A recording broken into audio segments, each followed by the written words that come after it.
Well, let's cross to Washington now and speak to Dr. Alina Polyakova, President and CEO of the Centre for European Policy Analysis, which is a think tank. Thanks so much, Alina, for joining us. Good to have you with us on BBC News. We have spent some time just watching this EU summit, and it seems to be further, more severe sanctions that they're putting in place. I will mention just a couple of them to our viewers and also to you, Alina. So they've agreed sanctions on Moscow that target 70% of the Russian banking market and key state-owned companies, including defence. So also they say, let me just go down to Ms von der Leyen, she says the export ban will hit Russia's oil sector, making it impossible to upgrade oil refineries. And she also said, the President of the EU Commission, limiting Russia's access to key technologies such as semiconductors. How do you see this evolving pictures of sanctions that are being announced? Well, first of all, these are all positive moves, of course, that these sanctions are being coordinated with allies. Of course, the United States and the United Kingdom had announced sanctions earlier in the day. But what we're seeing is also some discrepancies between what the EU is doing, what the US and the UK are doing.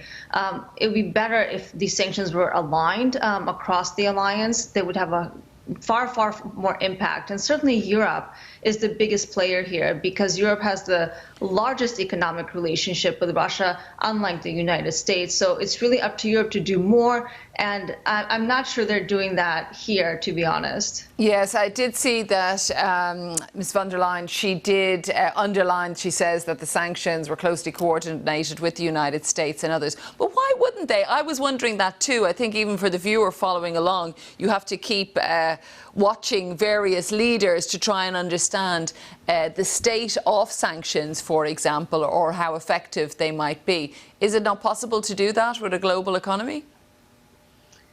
Well, I think within the EU, what we've seen is a real difficulty in getting consensus among the EU member states. And we've seen a lot of divisions, particularly from member states that are far more dependent on Russian gas and oil, that have greater business interests.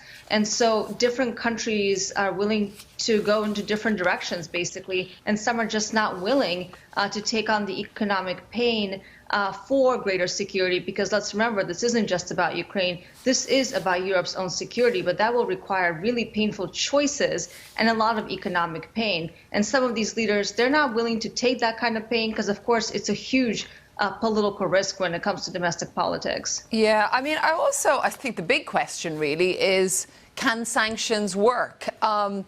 You know, Steve Rosenberg, our Moscow correspondent that we were just hearing from, was mentioning that many believe that Mr. Putin will have already worked that into his military strategy, you know, basically thinking ahead about what sanctions may be put upon him or those around him.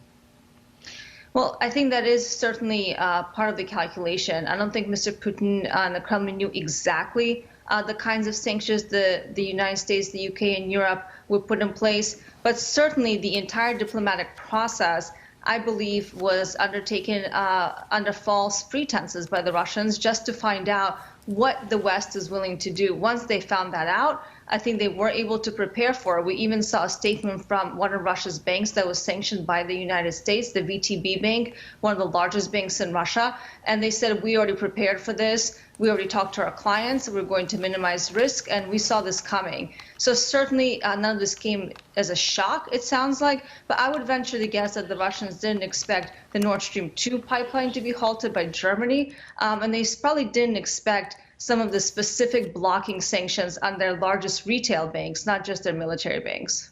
Dr. Alina Polyakova, thank you so much for